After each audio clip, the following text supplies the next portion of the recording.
everybody. Welcome back to the Two Nerdy Girls podcast. This is episode 8. I'm Megan. And I'm Sarah. And we are two best friends living in Northern Illinois, and we love to knit and chat. So if you're into knitting and chatting and there's a little bit of crochet today, then pull up a chair and join us. We hope you have something delicious to drink. We have our Polar Seltzer. Sparkling water, per usual. Yes, we had a little commercial for it last episode, not sponsored. And you can find us on Instagram with Two Nerdy Girls Podcast, and you can email us at twonerdygirlspodcast@gmail.com. Thank you so much for joining us. So it's been about a month, I think. We like to come to you monthly, but since it's summer, we're both teachers and we're on summer break. Woo-hoo! We think we might be coming a little more often for the summer. So all that to say is we made it to the end of the school year. Yes, we did. You've been out for a couple of weeks. Yeah, you by the skin of your teeth. Skin of the teeth. Yesterday was the last official day. Last day. Yeah. So yeah, it's been pretty chill so far. We had our dance recital, which is very involved. My daughter has taken a lot of, she's just kind of taken a backseat with dance, but that doesn't mean that we're still not super involved. It's just less. So I think she had 8-ish dances in the recital versus like 13 or 14 last year. And then I don't think I've ever shared this fact. I don't think I ever have, but I dance too. I grew up doing all styles of dance, but as an adult have stuck with tap. So I'm in an adult tap class and have been since college pretty consistently. Yeah, even with having babies, I danced 2 recitals pregnant.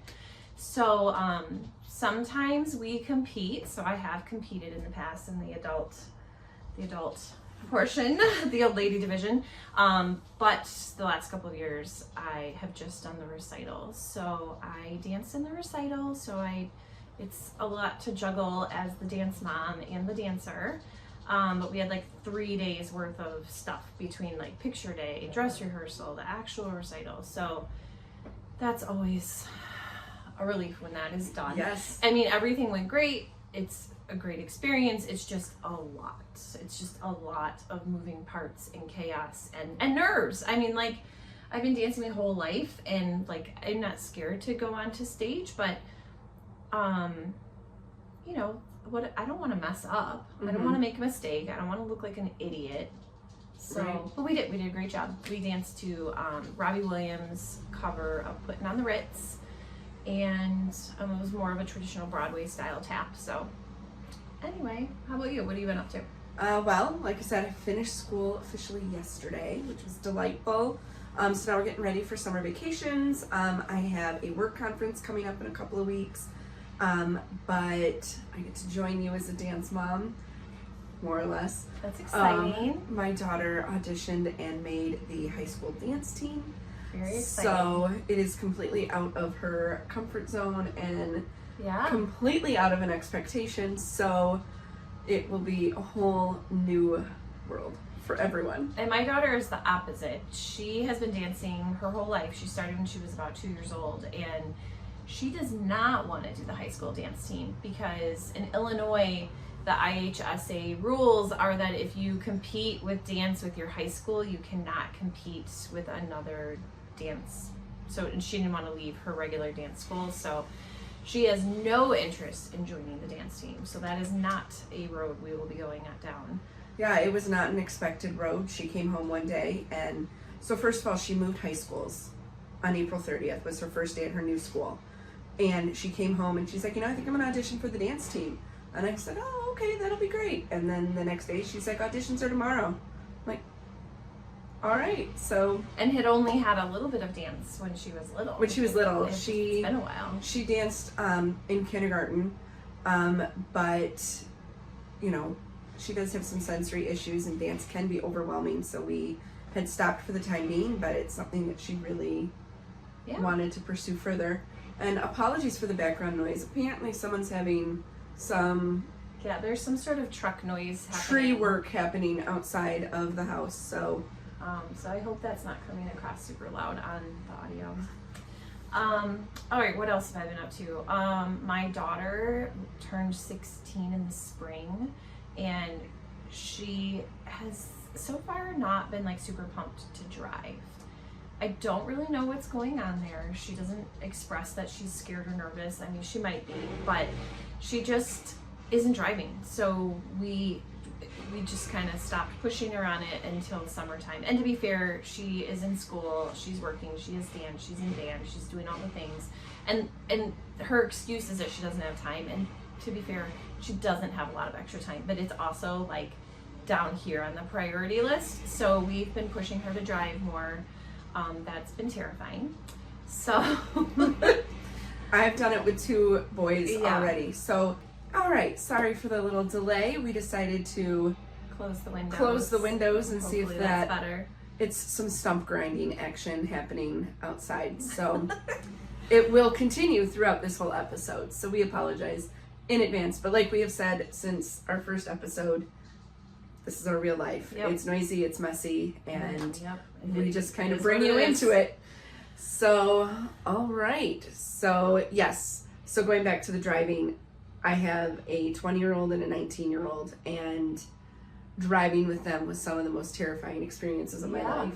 Like we were talking yesterday, the day I went out with my son, and he didn't quite realize you had to slow down past 45 when you're turning right and take your foot off the accelerator. And that's been a lot of the conversations we've been having as we've been driving, is just all of those subtle things that as an experienced driver you kind of forget that you do, but they need to be explained and described. Like we're both teachers, we're used to taking things apart and describing it and trying to break it down, but to like for the first time vocalize what happens when you're slowing down to make a turn or completing a turn.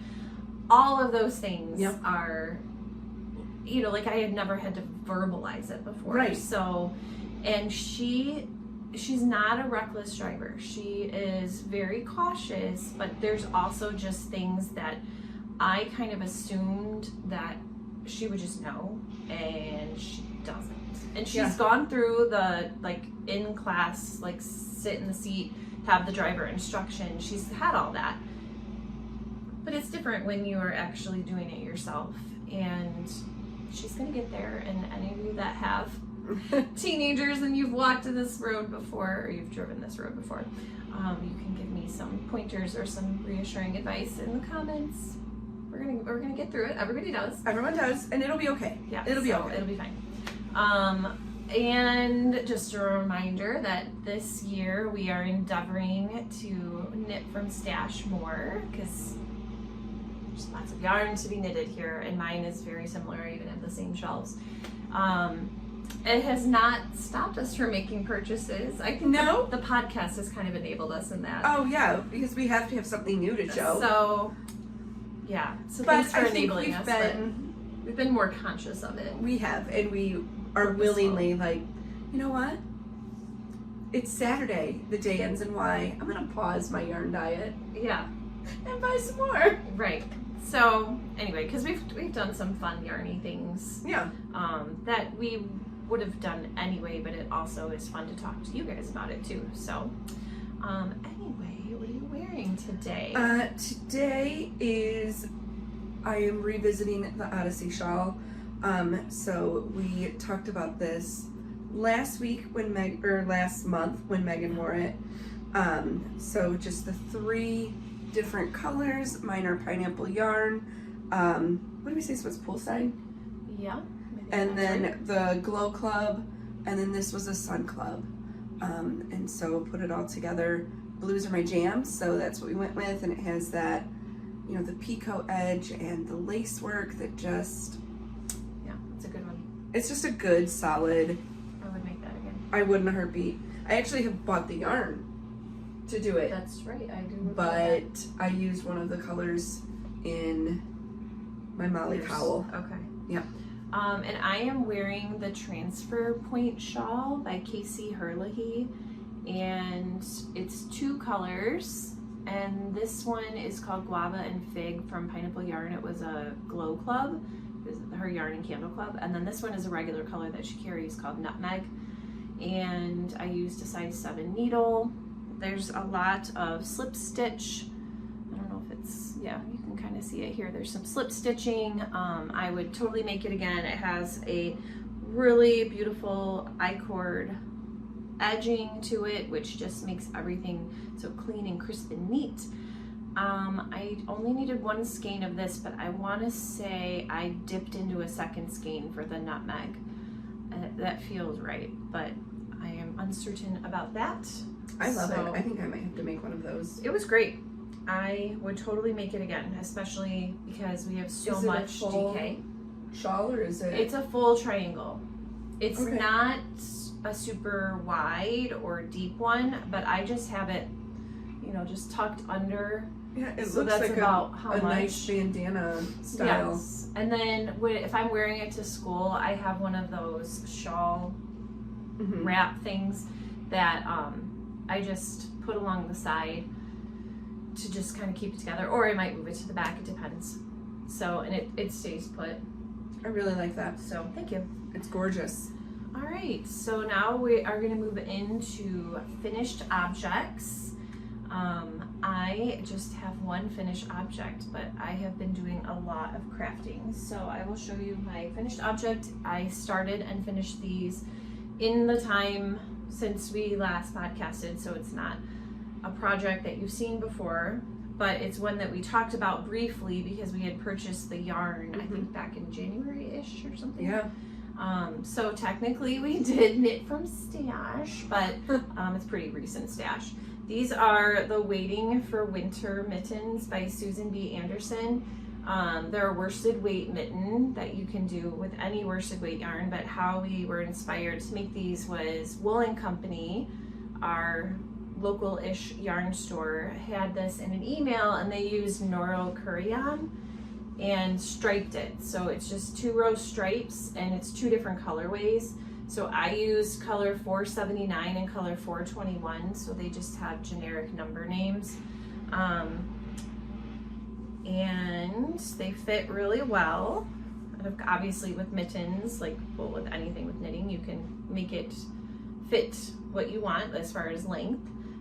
She has multiple sizes. You take a measurement of your hand and your knuckles so I made the medium. The woman, I don't know if, I can't remember if it was a women's medium or just medium. I don't know if it was by gender, but they do not match. I don't care that they don't match. In fact, I did this one first. I did not want the end of this one to just look like I carried on here. So I worked from the opposite ends so that they would definitely be a mismatch. Be different. The yarn is quite toothy. It's better since I blacked it, but I mean, it's a hardy yarn, and there was some vegetable matter that I was picking out. But Noro prides itself on that. There's a little bit of thick and thin. I will say I altered the pattern slightly because I wanted to make sure that I didn't have the purl bumps showing as I changed colors. So it was just a knit 2 purl 2 cuff, but on the first round of the new color, I just knitted all the way around. So the knit 2 purl 2 ribbing looks a little different, but I just wanted to avoid having the purl bumps. So that's what I opted to do. It's toothy, but it's not like... Yeah, and it's just gonna be on my hands. I won't be stroking my face. But yeah, I would totally make them again. I have enough yarn left over to make a hat. So I think I'm gonna do the hat that you made for your boss, your former boss. Oh, the real simple one? Yeah. Yeah. Just because I do and then want you could keep striping it? Yeah, I do want it to be a super simple pattern because I want the stripes to be really noticeable. These are great. I can't wait to make them. But before I make mine, are you ready for the shock of all shocks? I do not have size 7 DPNs. Oh, wow. Oh yeah, I did use DPNs because I don't like to use magic loop. I am totally and firmly in the DPN camp. So, and I switched. I used to only do magic loop and be terrified of DPNs. but I've made the transition over to DPNs and have not been able to go back to Magic Loop. So I think I'm gonna just have to head up to a skein away. All right. Get some needles. I want to say mine are, I've had them for years and years and years. They're probably like Susan Bates from a big box store from when I first started knitting. I don't know what I would have been making. What are you laughing at? I'm sorry, it's you with your mittens on. I'm just casually wearing my mittens. You like adjust in your seat and then crush your hands on your lap with your mittens on. I did, did I already say I blacked these? Yeah, I did do like a full water soak bath. And I felt like across here, even though I had gauge unblocked, it was a smidge snug, even though I met gauge. And then once I blocked them, then they were like perfect. So I don't want to have a lot of extra fabric in my mittens. I'm going to make them again, but I'm going to use some yarn that I got on a Wisconsin yarn crawl. I wish everyone could see your hands. All right, I'll take them off. Okay, some yarn that I had gotten on one of our Wisconsin yarn crawls that it's not self-striping, but it's like self-patterning, and it makes like a fair isle. And I had bought 2 different colorways, and I made the first colorway, and the pattern comes with fingerless mitts, and I just cannot stand fingerless mitts. Like, just sensory wise, I don't like it. So I'm going to make the hat that comes in this, wait, let me rewind. The yarn and the pattern have nothing to do with each other than the designer used that yarn and she had intended to design for that yarn. So I had made the hat and the fingerless gloves that were designed for that yarn, and now I have a different colorway that I would like to use. I probably would run out of yarn because I think she used up the remaining yarn for the pom-pom. So I'm going to make the mittens, but because obviously a mitten is larger than a fingerless mitt, I found some matching Knit Picks Wool of the Andes in a solid color. I'm going to do the cuffs in and then continue on with the mitten. I'm going to do the hat first, then the mittens, and then whatever's left, if there's anything left, I will make the pom-pom. I can always add a different pom-pom, like a fur pom-pom or something. Yep. So, yeah, I'm gonna make those mittens again. All right. I plan on making the mittens. Like I said, I don't have my size 7 DPN, so that's fine. I also don't have any finished objects to show today because we'll talk about it when we get into our whips, but I decided that I was just gonna focus on one project and work on that, and I haven't done anything else.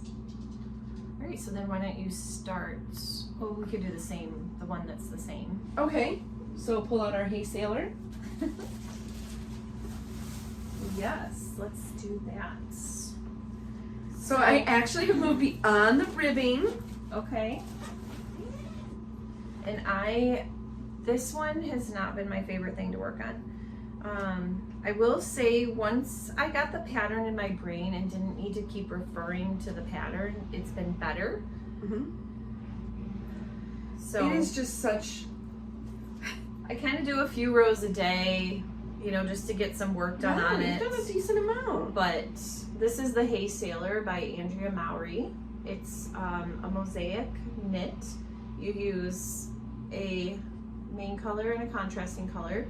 My colors are from Gems Luxe Fibers. The pink is called Rhodolite, and it's like a deep, I guess a bright magenta. And then the cream has pink and yellow speckling. It's called In the Beginning.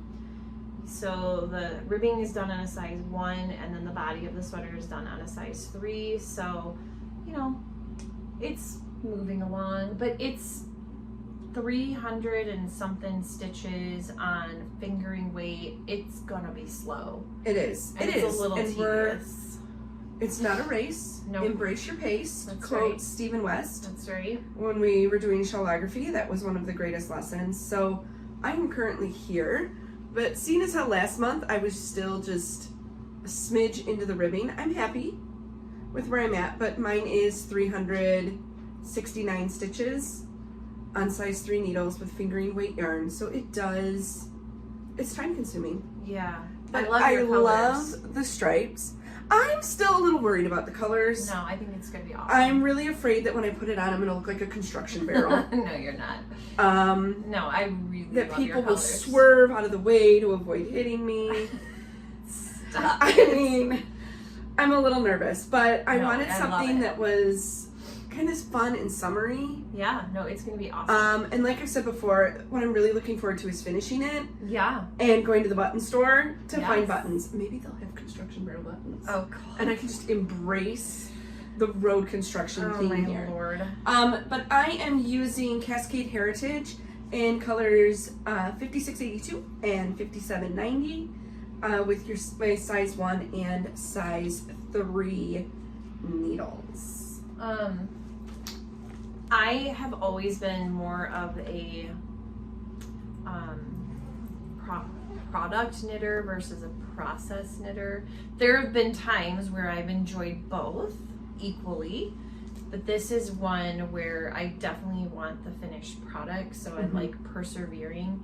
And I don't want to, it's not the pattern. The pattern is very well written, it's very clear. It's just that this is the first sweater that I've ever made with fingering weight yarn. And it's just, I mean, if you're gonna make a sweater with fingering weight yarn, you just have to understand that it's going to take a while. It's, yeah. You know, I whipped out those mittens in like a couple days. So, and they were 2 days. And the striping is super motivating for me. I know that, like anything that's either self-striping or I'm creating the stripes, because especially with that kind of yarn, which is a gradient, I love knitting with gradients and waiting to see what's next and how are the two colors going to play together if I'm alternating colors or skeins. So it's just, it has nothing to do with the pattern. I am super pumped to have the actual finished item and to wear it.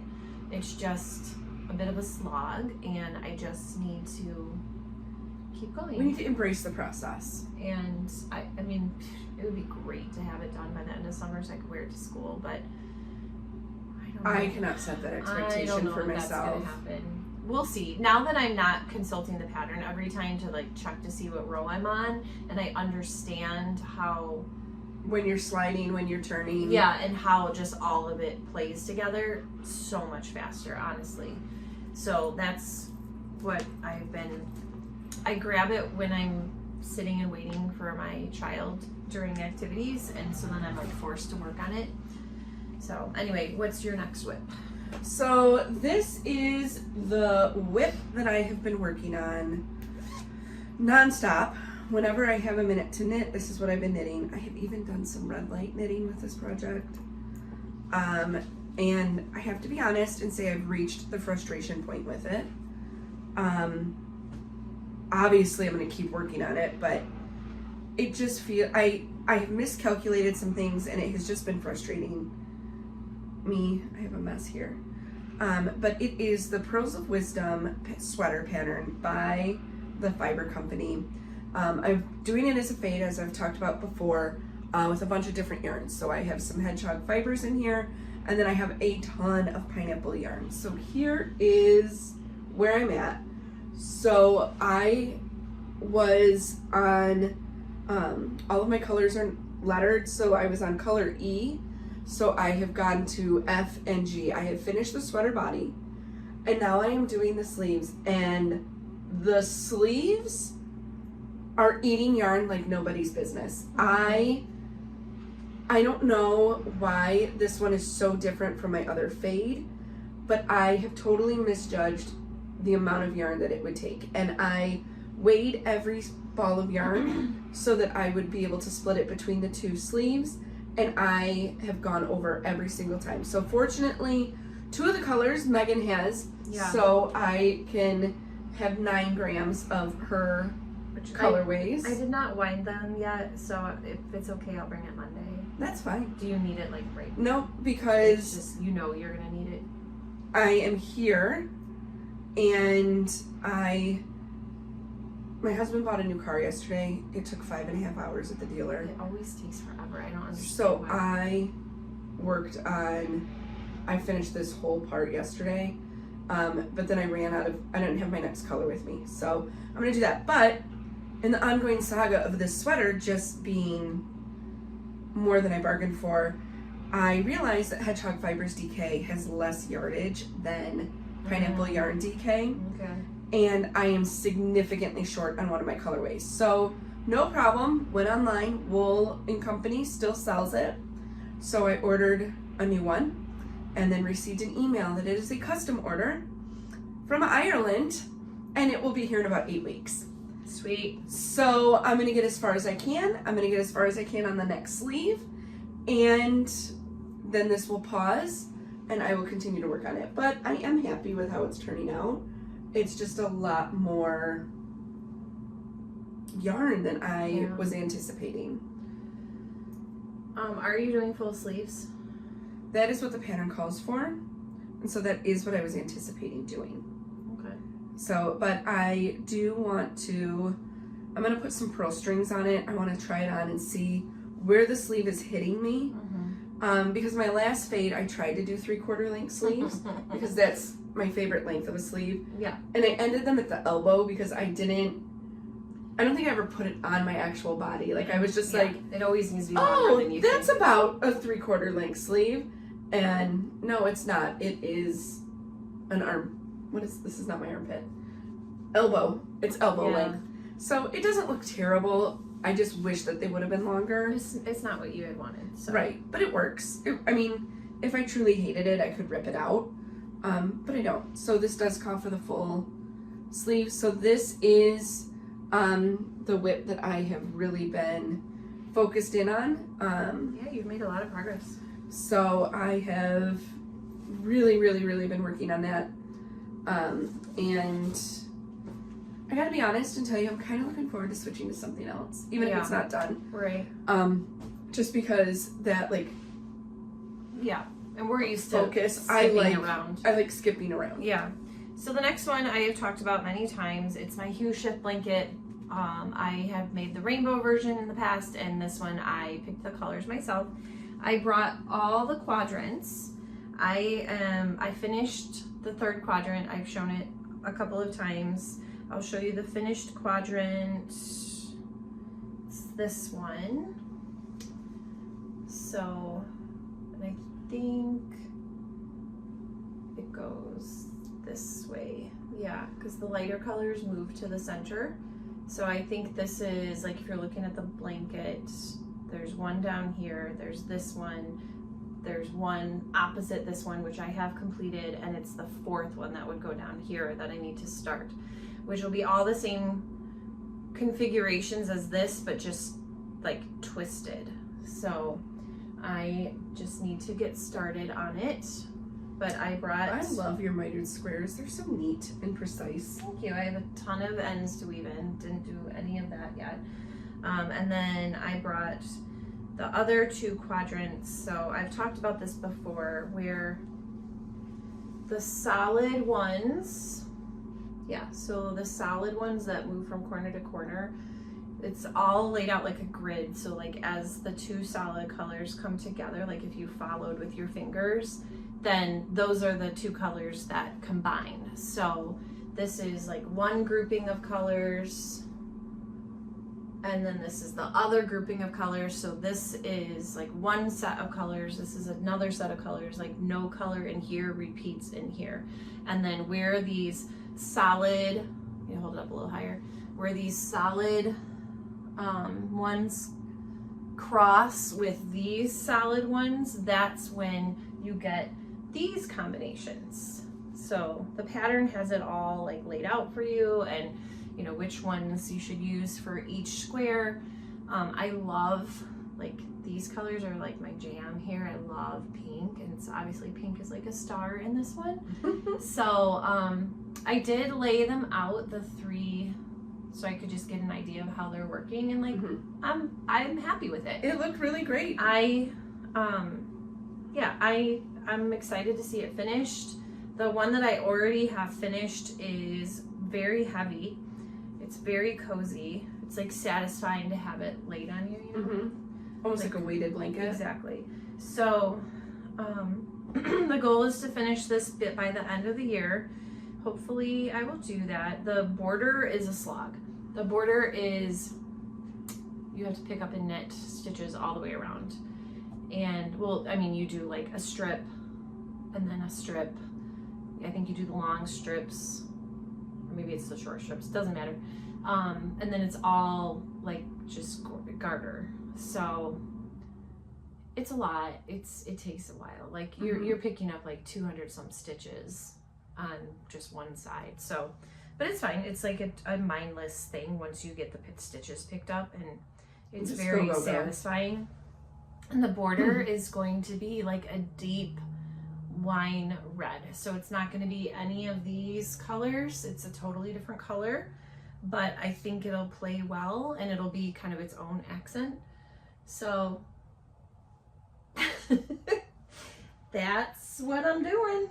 So, all right, I am done with whips. So this is your opportunity to shine. So yeah, despite only having one FO, I have been like cooking on everything else. It's just not done yet. So I've talked about my vest, my everybody's vest, many different episodes. The back was finished quite some time ago. It just rides along in my bag because I need to, you know, continually compare it to the front and make sure like lengthwise they're good. So I've been working away on the front and I am almost done. I'm just working on, oh, you're up to the shoulders. Yeah, I'm just working on a little bit more length, oops, backwards. A little bit more length in the shoulders. I think I have maybe a half an inch more to go to make it be the same length as the back, and then bind off. Then sew it together, pick up, do the armhole ribbing and the ribbing at the neckline. So the end is near. Is in sight. There's cabling down the front. This looks so great. I cannot wait to see it all put together. Yeah, I'm anxious to try it on to make sure that I don't have a Fred Flintstone situation. Yeah, so Sarah had made a vest that was just not the right size. And I actually found a pattern I want to use that yarn for, so I will show that to you after the episode to get your feedback on it. Oh, I'm sorry. So not too much to report there other than just have made a lot of progress. The yarn is Kelborn Woolen's Lucky Tweed in the color Fog.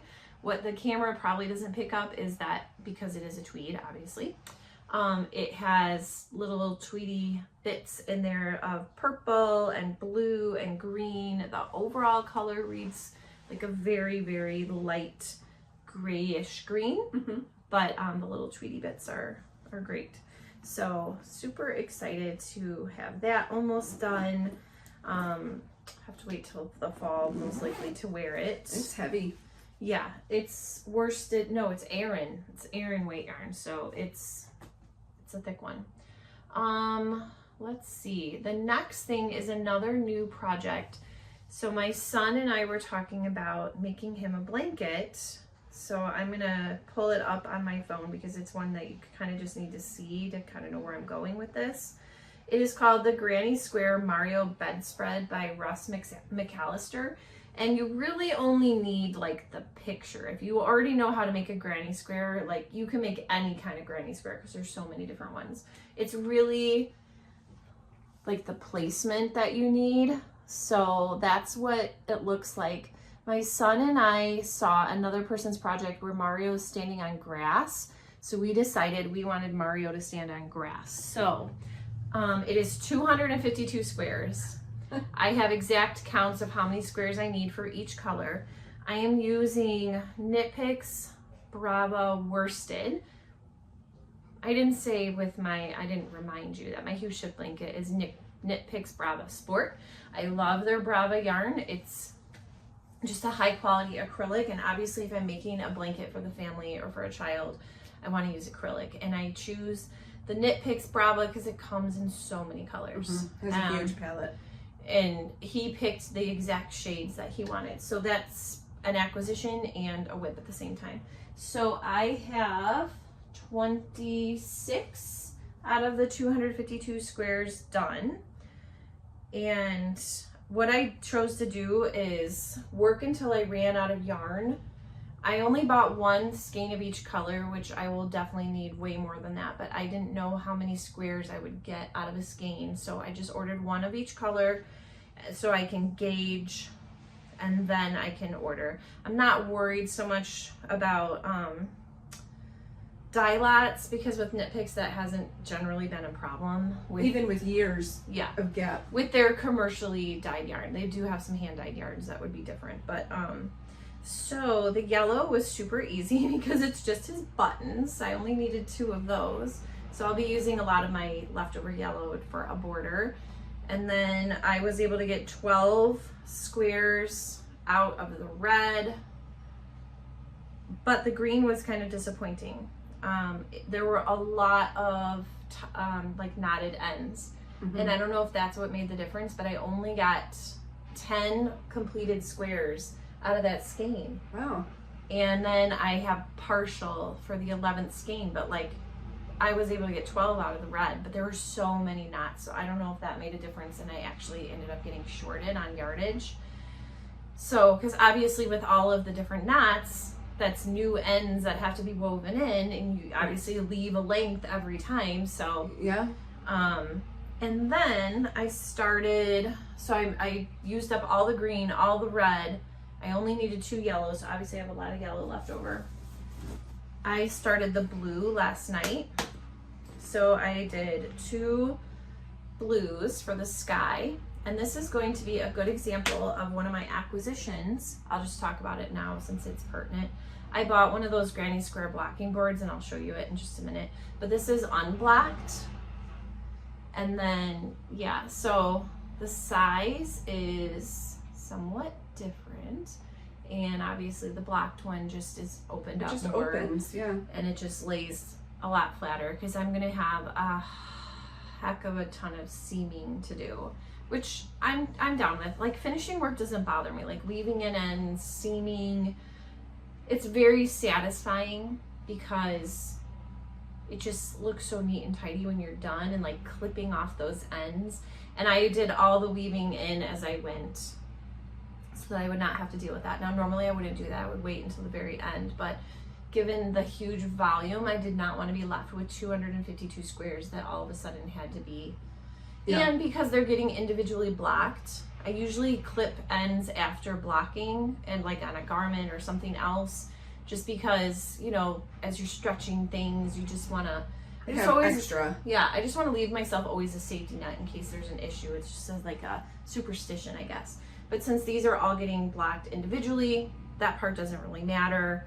I don't know if I would block the whole thing. I guess it depends on like how nicely it's laying with when it's been seamed. So that's that project. So yeah, I think I have 24. I have a, like, I'm keeping track. But then I will just quickly show you one acquisition because it, you know, makes sense to talk about it now. So this is the blocking board, and I will link it down below. I did get it from Amazon. It's just a grid of holes, and then there's 2 holes on the back to prop it up so that it's not laying flat.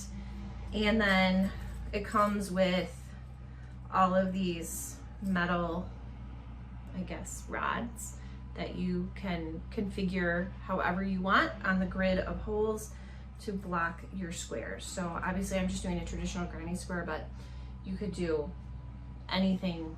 I don't think I would maybe do a knitted fabric on here because the rods are blunt. So you're definitely gonna wanna go through like already made holes. Like yeah, we're like the granny square has the chain holes. Spaces. So yeah, so it worked great. They said in the directions you cannot do wet blocking, but since I'm using acrylic, I steam block. So yes, you can block acrylic. It does block very nicely, but you need to use steam. So I just have a handheld garment steamer that I use for my own clothing, for my daughter's dance costumes, and I just steamed it, and then I just kept stacking them. So that's the kind of nice thing, like once you slide it onto the rod, steam it, and because it's steam and not a wet block, you don't have to worry about it like getting moldy or stinky as you're like, because right, you know. But I do leave it on for 24 hours just to like give it the maximum stretch time. So then I steam, slide the next one on, steam, slide the next one on. I had all the reds and yellows on at one time. So I had up to 14 on at the same time. So that was one acquisition, and I like it so far. The one peg on the back, like one of these, keeps falling out, but it stays up with just the one. So it's not a huge deal. It's nice, solid wood. I like the little floral engraving on Yeah, it. Makes got, it yeah, a little fancy. and it was relatively inexpensive. I'm gonna guess that because I bought it on Amazon and it's inexpensive, it was probably not made, you know, it's not like someone was barely paid for their labor. I'm just guessing, I don't know. Normally I would prefer to buy something like that from a local yarn store or a local artisan that makes them. I couldn't find that. I have not seen anything like that in any local yarn store. So I did break down and buy it from Amazon. So if somebody knows a maker, feel free to comment, because we would love to support that maker versus Amazon. But anyway, I will link that down below if you would like to take a look at it. I think it was only like $10. Yeah. So it was kind of an impulse purchase. I was looking at them last night. Because we've been working on our Granny Square blanket for our book club and talking about how it would be nice to, why are you making faces? I haven't done it. Oh, I have to get started. Okay, well, anyway, I've been working on so we'll just have like a big blocking party, and we'll just block everybody's squares. So okay, so that is that. It's getting like quite messy over here.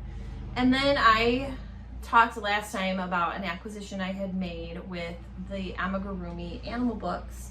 So I was thinking about making them for my students next year, and I was fearful that that was a really dumb idea, and my fears were validated. It has nothing to do with the pattern book. The pattern is great. It's just way too labor intensive, time consuming to be making these for an entire class of kids. They're bigger. So this is Tommy the dog. So what I had decided to do was make just one and like see how it goes. So Tommy the dog has his body almost done, and his spot, you start with the spot and then you sew it on later. And then I got 12mm safety eyes. He looks really derpy right now, but there's gonna be like a big snout in the middle of his eyes. So I'm trusting the process. I put the eyes exactly where she said to put them. I am using Knit Pick Shine Sport. She had suggested a cotton sport weight yarn, and so my brain went to that first because I've used it before and I really like it, but it is too cost prohibitive to be making this for kids. Each skein is $6, and these animals obviously require more colors, so that's just not something that I can take on cost-wise.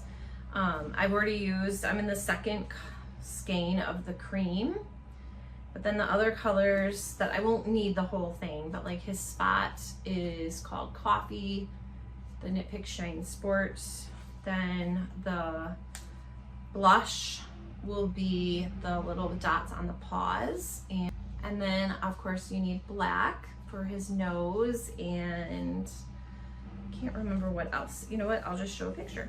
And I'm doing kind of the same colors as the book. So let's see, I need something to kind of cover it. I got this. Okay, so this is Tommy the dog. He's so cute. Obviously my brown is darker, but the other colors I kept the same. So I still have to close off the bottom of his body, do his 4 legs, his 2 ears, his spot, his snout, his nose. I mean, that's just way too much. It's on a very small needle. It's a 2.5mm, which I don't normally know millimeters, but it's so small that it doesn't even do the letter. So I'm just using this 2.5mm hook. It is tiny, tiny. So Tommy the dog will either just hang out at my house, or I will give him to someone else if there happens to be an occasion that seems like someone would love to have a Someone would love to have Tommy the dog. So we meaning Sarah and I, are like batting around some other ideas of options. I've got a couple of things in mind, losing my shawl.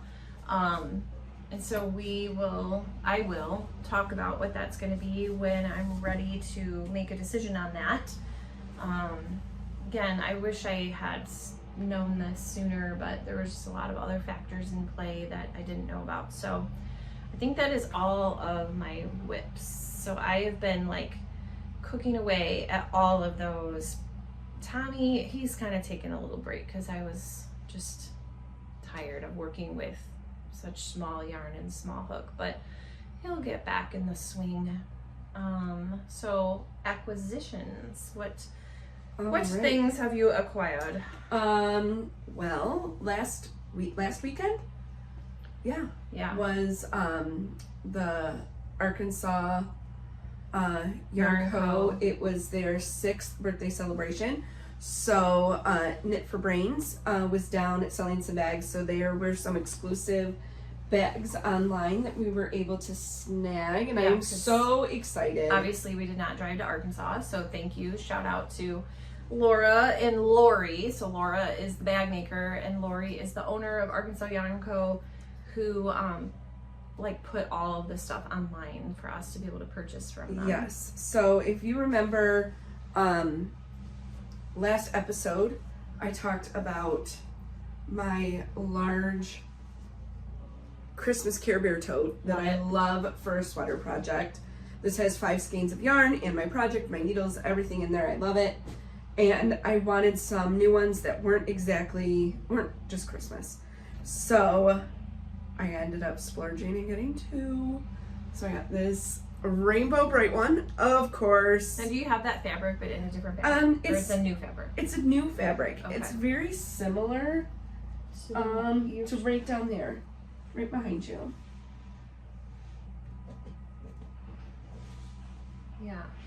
So it's similar, but it's different enough that Yeah, because it's got the word Rainbow Bright on it. And it's a little more muted. And she doesn't have the little fuzzy guy. What's his name? I forgot his name. Her Snowdrop? I don't know. We'll have to look that up. I don't remember. But yeah. And this feels a little bit more canvasy. Yeah, this one is, so it is nice and roomy. It has these great thicker handles. Oh. Business card with an amazing stitch marker. Look at how fun that is. Little blue, like 3-dimensional with a star. I left my stitch marker at home. I didn't know they were in there. That's so exciting. So nice, big. Yeah, that's a big bag. So I am very excited for that because I have some big projects coming up. All right. And then your second one. My second one is in honor of being a nerd. Books. Yeah. Books. I love it. I love it. The books have like some gold detailing on them. And the inside, what's the inside fabric? So the inside is a cream and white floral. Yeah, a little bit. Circles. Circles. It's like an abstract circle. Yeah. And then another cute little stitch marker. So that's fun. Let's see yours. All right, so shock of all shocks, I got strawberry shortcake. I do believe it was the only one that she had made for this particular one. I looked at all of the ones that were online. That's a new fabric. It is, yeah. And I didn't see any other strawberry shortcake ones. So this is in her wireframe bag, which obviously has wires in the top, so that means it will stay open. It has a really big boxed bottom. So it opens up really big. On the inside is like a linen print, magenta pink. But I'll move this a little closer because it's adorable. I mean, look at strawberry shortcake amongst all those flowers. And then the webbing straps. Her husband makes the zipper pull. So it's got the Knit for Brains. Let me turn that around. Knit for Brains Designs zipper pull. I have a few of her wireframe bags, and they're great for shawls, smaller sweaters. Like, probably wouldn't do well to do the fade because there's just so many colors that you're working through. But like another sweater, like the Hay Sailor, could go in here. Yeah, I have my a shawl living in there that's currently hibernating in my wireframe bag. Oh, I was gonna say too, I was keeping my Mario project in this daisy bag, which I got from Yarn Con, and I've talked about it in another episode. But okay, what else have you acquired? So I'm gonna pop open this bag for a second, so it's gonna make a noise. Okay. I placed an order from Three Birds Yarn Studio.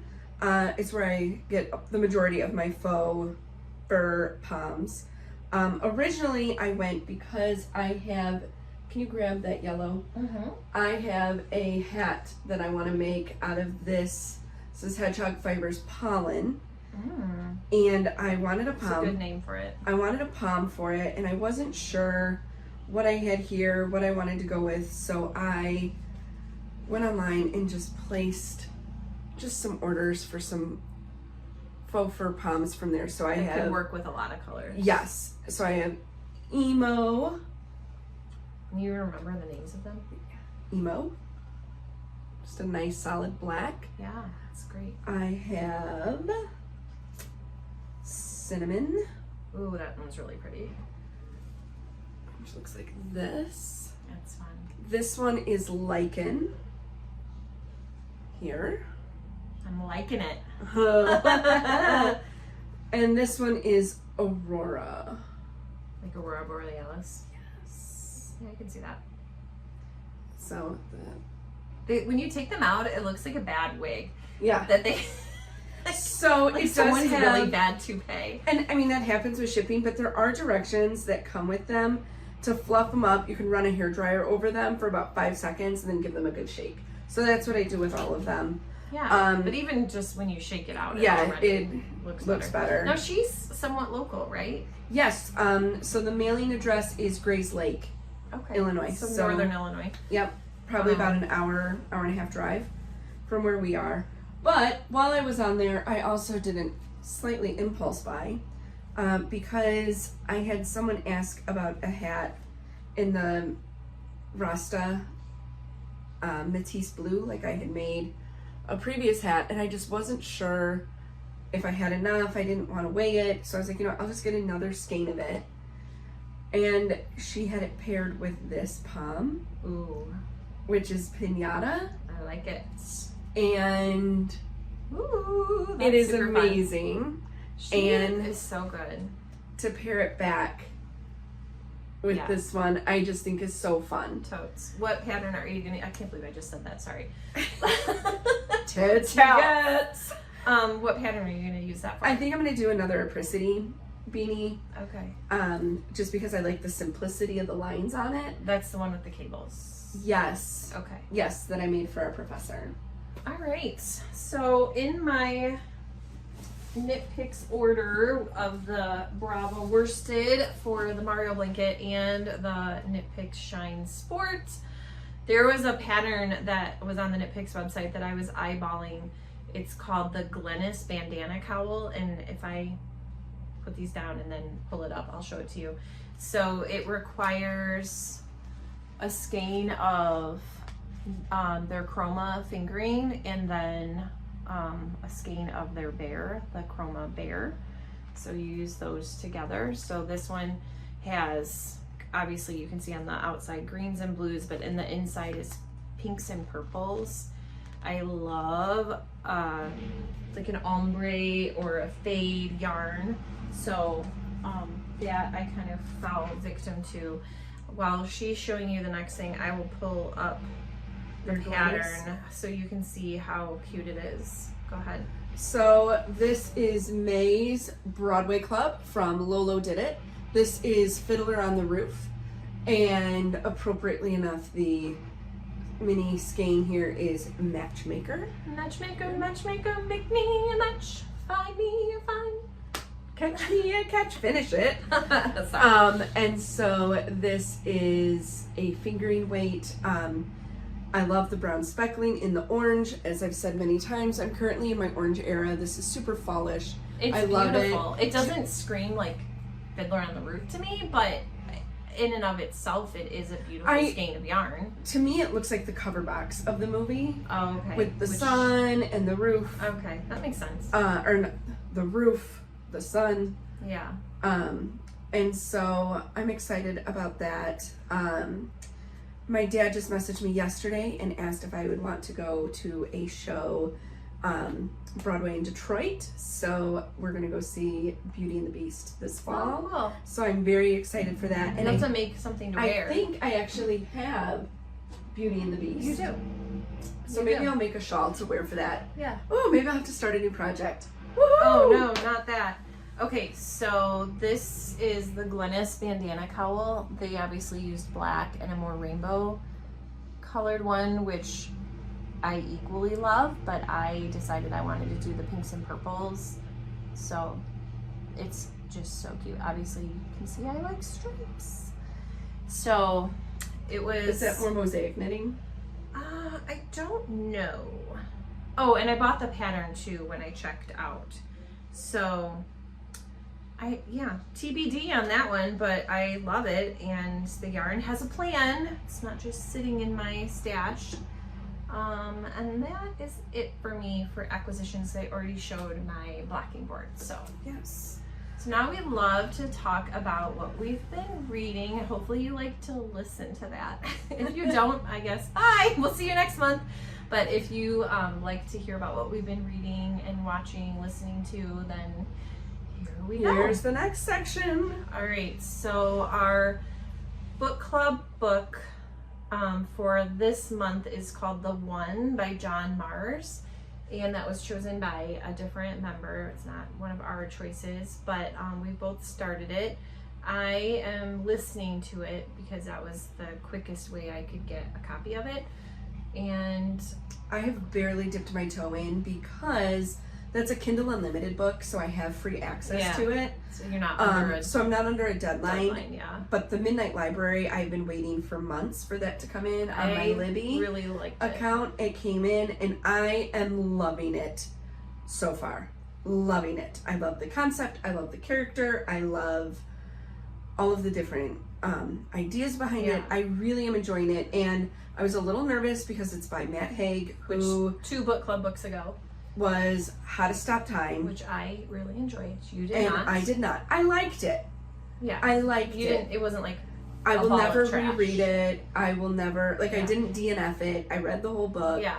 I do have a DNF, and so did you. We'll talk about those coming up. It happens, and we've decided that life is too short to read a book you're not enjoying. Yeah, I have zero problems being like, yep, don't want to read it. Yep. I'm not even going to continue. Yep, and we've done that with different book club books along the way. Oh, yeah, plenty. And so we have to still buy the yarn for that one, and for the one and for May Luna. So maybe a trip to Michael's in the coming future so that we can get that. Because we're doing threads and loops? Loops and thread. Loops and thread. From Michael's. Yes. So the one is, the concept is that everybody has a DNA match as far as somebody that you are compatible with. So it takes place in England, and all of these different characters have chosen to find out who their DNA match is for a variety of different reasons. And it could be somebody who is older than you, younger than you, not in your country, not your usual gender of the person that you're normally attracted to. So, but there is also a super sinister element happening as well. And I was listening to it on the way here, and it was quite graphic. So I would say this does veer into the psychological thriller because of this one sinister character.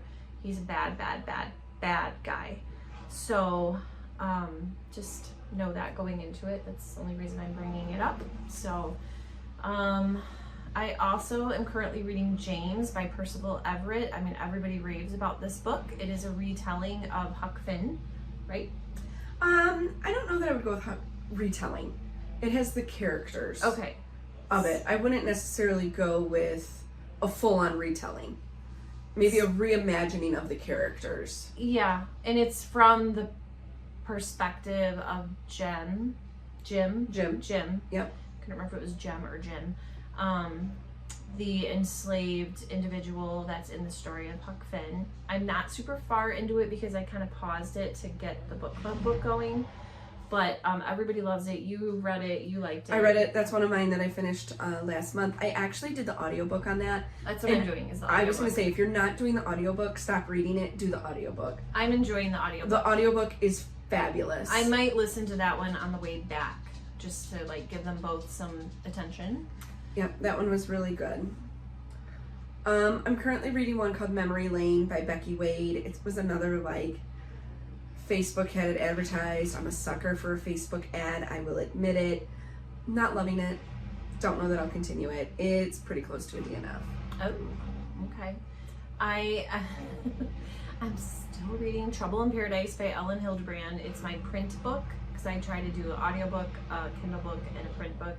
And my print book has just been kind of getting pushed to the wayside because of like Libby holds that have come through. And since I own the Trouble in Paradise, obviously I can set that aside and pick it up whenever I want. So trying to get through some Libby holds that have come up. I am also, so I will admit that I cheat on Megan and have another book club that I'm a part of. And this one we are doing The Great Big Beautiful Life by Emily Henry. So I know you're relieved you don't have to read that one since Emily Henry is not your jam. She is a DNF for me. I know so many people love her. I do not understand the draw. I've read all of her books. I've enjoyed them. I wouldn't say any are like 5-star must read and blockbusters for like me. The booktubers that I watch, I mean, they would worship her altar. And I've read one, I read Book Lovers, and I was like, this is what people rave about? It was very boring to me, but I finished it. Actually, it was an audiobook, so it was easier to finish. And then I was reading the one that she came out with last summer, Funny Story, I think. DNF. So boring. So boring. Oh my gosh. But anyway, how do you like this one? Again, I'm only like 30 seconds into it because it's one I own. And so I have been focusing on the Midnight Library because I want to make sure I can get that read before it goes back. So that's one, and we're not meeting until July, and I have 2 trips planned before our book club, and I kind of feel like this might be a good vacation read. So I started it, only read a couple pages, then I'm like, I might hold on to it, but it's one that I've started, so I included it here. One of my Libby books that came through is actually, it's come through numerous times and I keep deferring it, and this time I finally dove in. It's called 20 Years Later by Charlie Donnelly, and it is about a murder that, well, they think a death, we'll just call it a death that happened in 2001, and then the lead suspect was actually unalived during the Twin Tower attack on September 11th, 2001, and so and also her remains were never identified, but then 20 years later, with the help of DNA testing of fragments, they were able to identify the fragment and the person. And so there's an FBI detective that was on the original case that's kind of like being called back in to work on this case because it kind of just hit a dead end when their lead suspect ended up dying in the Twin Towers. So I am only maybe 120 pages in, so still waiting to see. I guess there's a lot of twists and turns, but I have not experienced those yet. All right, it sounds interesting. And that sounded really silly, I'm sorry. It sounds so interesting. It's just fabulous. Sounds like we're on NPR. The delicious dish. Exactly. I also, one of the books, I'll just talk about it really quick, that I finished this month was actually 4 books of a romantasy series called The Legends of Thesmar by Helen Scherber. Blood and Steel, Vows and Ruins, Fates and Furies, Shadow and Storm are the names of the books. So that's a 4 books series, and then there's another series that comes after it, and I'm reading that first book in that series called Iron and Embers, and I am enjoying it. Okay. The last book that I have kind of in progress is The Summer Wise by Beatrice, I don't know if it's Beatrice Williams. I really enjoy her books. She tends to write historical fiction. I've read several of hers. The Summer Wives, she tends to write about like the 1930s, 40s, 50s, kind of in there, and she tends to place them on kind of outer islands in New England, and the ones I've read, she kind of contrasts like the year-round island members with the wealthy summer residents and kind of how their worlds collide, and the repercussions that happen when those worlds collide. It's on pause right now because I own that audiobook, and I'm trying to get through the other 2 audiobooks. So, but what I've listened to so far, I've enjoyed. All right, well, we finished quite a few books this month. We have. In between them. So I finished May Luna, which was our book club selection from last month. I loved it. I gave it 4 stars. I read it I stayed up super late at night reading it, sobbed at certain parts of it, loved the book, was so excited to talk about it at book club. And I hated it. It was stupid, and I didn't finish it.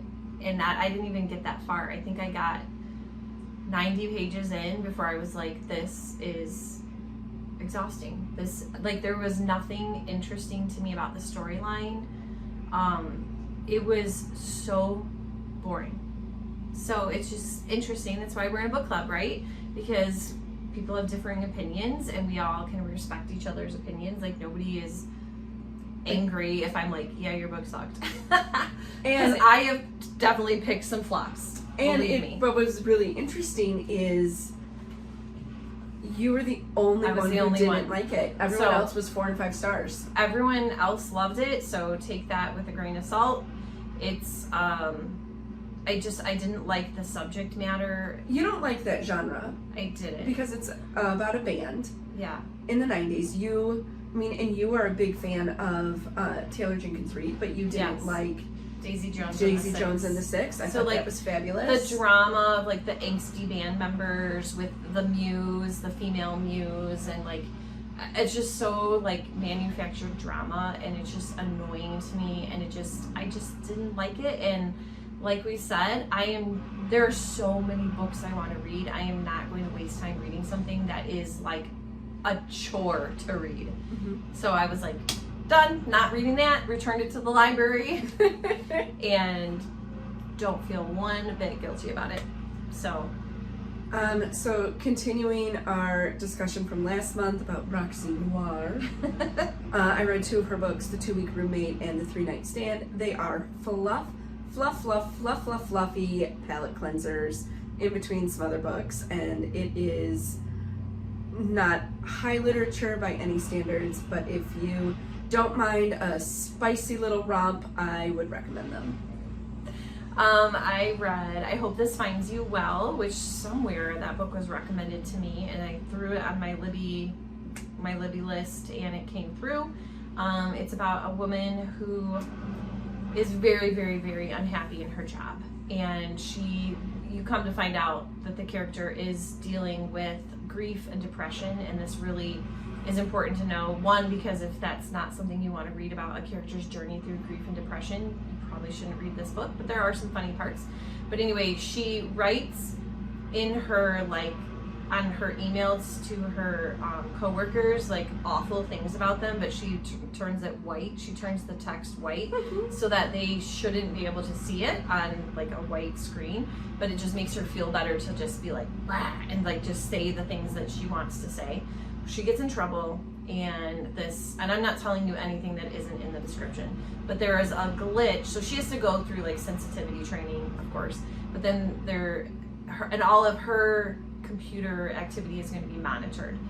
But there's a glitch in that she can end up reading everyone else's emails and their like inner company chats.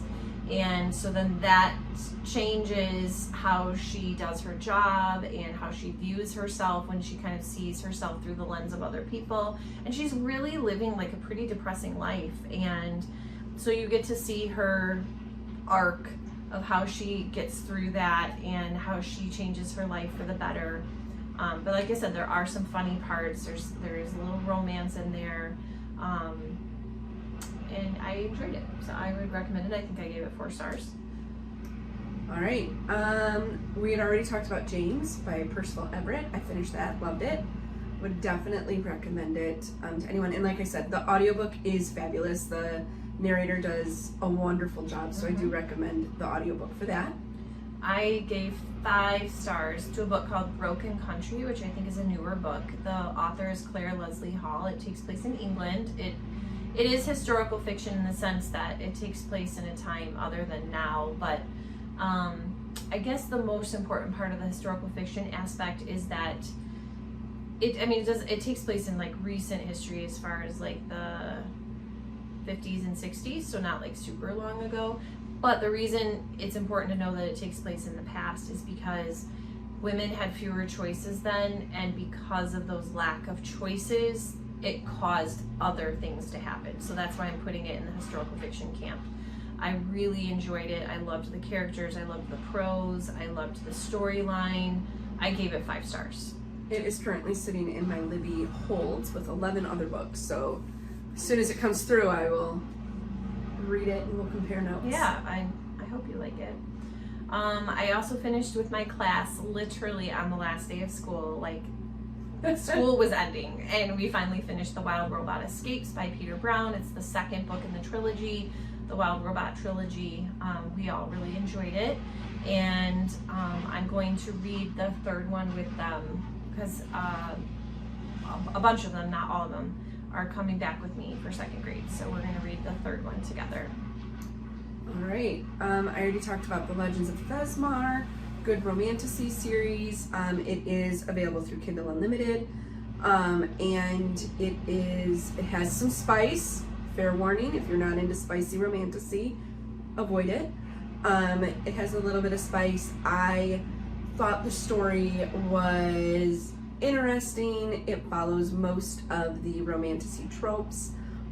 So I actually had a weekend where I wasn't feeling well, and this is what I did. I laid in bed and read, I think 2 of the books. They're about 400 to 500 pages, so not ridiculously long, but not super short either. And the last book I'm going to talk about is The Perfect Couple by Ellen Hildebrand. It's an older one of hers, but it was recently made into a Netflix series, which I just saw was going to be renewed for a season 2, which is odd to me because it's just 1 book. So, but book, great. Series, not so great. They changed so much from the book to the series, and to the point where I'm not even going to finish the Netflix series. I'm like uninterested. I don't like the characterizations that they've done. They changed so many things in the storyline that didn't seem to make sense to me. And so that because of those changes, then they had to make other changes, which it's like gone so far off course. Right. What's her head? The Australian, she's been in a ton of things. She's married to the country music star. Anyway, she plays one of the female main characters, and I can't recommend the Netflix series. The book is great. I love anything by Ellen Hildebrand. So book, great. Series, okay. And then I did have a DNF. I decided to DNF Washed Up by Amelia J. Rivers. I wasn't enjoying any aspect of it. I didn't like the writing. I didn't like the content. It was about an island of sirens that were rescuing people washed up from different times. Yeah, you were talking about that last And night. It sounded weird. I decided, again, life's too short for shoddy literature. I mean, not that we're reading highbrow literature. Let's just make that clear. Oh, yeah. Yes. But the fluff still has to be good. Right. You still want some decency in it. And Yeah. I wasn't enjoying it. It was a Kindle Unlimited book. I don't feel badly that I didn't finish it and that I sent it back. And then as far as things we've been enjoying on the telly, I finished up the 4 seasons on Netflix. It stars Steve Carell, Tina Fey, and some other more well-known actors that I can't think of their names. I enjoyed it. Season 1. I think season 2, they did get renewed for season 2. I will watch season 2. So yeah, it was cute, funny, light. I like shows that are about relationships between people, and so that definitely checked that box for me. I also, on the recommendation of another knitting podcaster, Knitty McPurley, am watching Severance on Apple TV. Not cute and light and funny at all. it's quite dark, literally dark. The screen when the character is outside of his work, I'll give the very, very brief synopsis because I feel like everybody knows this show, is so dark. And when I'm watching it while I'm knitting, and there's so much of just happening on the screen with no talking that you have to pay attention. It's not a good knitting show. But the premise is that people can choose to be severed at this one particular company called Lumen, and basically you are one self at work and then you are one self at home, and when you travel through a particular elevator, it like activates the switch that has been implanted in your brain so that you are completely unaware of your life. You don't even know who you are. And then also your outie has no idea. Your outie knows that you work for Lumen because your outie has to drive you to work, but your innie, your work self, they don't have any connection to each other, and different people have chosen to be severed for different reasons. It's got a really good cast. The acting is great, but it is dark and it is gritty, and it can be a little disturbing at times, and I recommend it, but don't watch it if you're like, oh, I need something light and fluffy to knit to and just to kind of like mindlessly follow along. 4 seasons, great for that. Severance, no. Don't watch it while you're knitting. You're gonna make a lot of mistakes. The last show I wanted to talk about, because I already talked about The Perfect Couple, is The Residence on Netflix. Okay, that one is delightful, but it is a mystery, so it is a little bit harder to knit because you do kind of have to pay attention to things, because there's like esoteric things happening with like glances, and you know, it's not always just what characters are saying, but it's a murder mystery that happens at the White House. It takes place in modern times, but with a fictional president. And one of the characters gets unalived, and another character is the detective and has to solve it, and she's pretty quirky. She is an actress from Orange is the New Black, and very stark. She's an excellent actress because the characters are completely different. But if you liked Orange is the New Black, she's on The Residence, and very cute, very quirky, funny. I am enjoying it and would wholeheartedly recommend it. Okay, how about you? So we're continuing to watch my usual true crime documentaries that I like to relax by.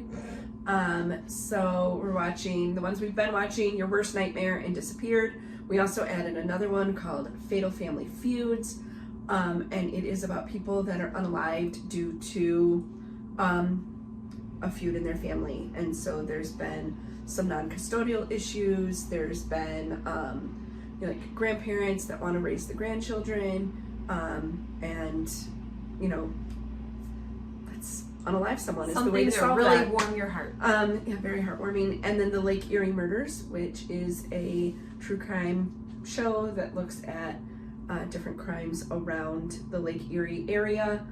And then we started a new show. I believe it's on HBO. It's called Duster. It has the actor who plays Sawyer from Lost. It takes place in the 70s. He drives a Duster for a kingpin, and the FBI is now involved, and it is the main FBI agents are a Native American man and an African American woman in the 70s when they were not considered appropriate FBI agents, and so they're working to take down this crime ring. And it is released weekly, so it's a serial show. We're 3 episodes in. I absolutely love it. The acting is fantastic, and it's just a great plot line as well. So that's kind of it for what we're Yeah. reading and watching. We do have our whip parade updates all So- colored. We had shown them uncolored last time, and so we've since colored the things that we have finished. Which finished the mini beanie garland, the Bear. Molly cowl, finished a newborn baby hat, and the love you always. I always want to call it the love you lots, but the love you always beanie and that apricity beanie were included in my whip parade. So this is just a way for us to keep track of what we are finishing from the whip parade that we shared earlier. And from the start of the year, obviously it doesn't have anything that we've started since then. It's just what we came into the new year with. So, and I have finished the Newman cowl, which was a design of my own. I actually showed it in the last episode. Which is actually called the Electric Mayhem. Yeah, I decided to call it Electric Mayhem because that's the color of the yarn that I used. And I finished the Zigzag Scarf, which was a super long standing whip. And the Danny Boy cardigan, which I made for my husband. But that was also a really long-standing whip. Yes. And I finished shawlography. Finished-ish. I still haven't woven in the ends. Yeah, so that one's finished up, except for the weaving of the ends and blocking it. But I'm calling it finished. Yeah. But I do want to get that like finished. Finished. Yeah, fully finished. So that is it for us today. Thank you so much for joining us for episode number 8. Look for episode 9, maybe like in a couple weeks. We're hoping to film more often. Yeah. We have a couple yarny adventures coming up. We do. So we hope that you'll come back and join us, bring some friends. Don't forget to hit the subscribe and like button. That just helps our visibility for others being able to find us. Be sure to comment. We asked you a couple questions, but we would love to just hear from you. And we will always comment back. And until next time, stay nerdy.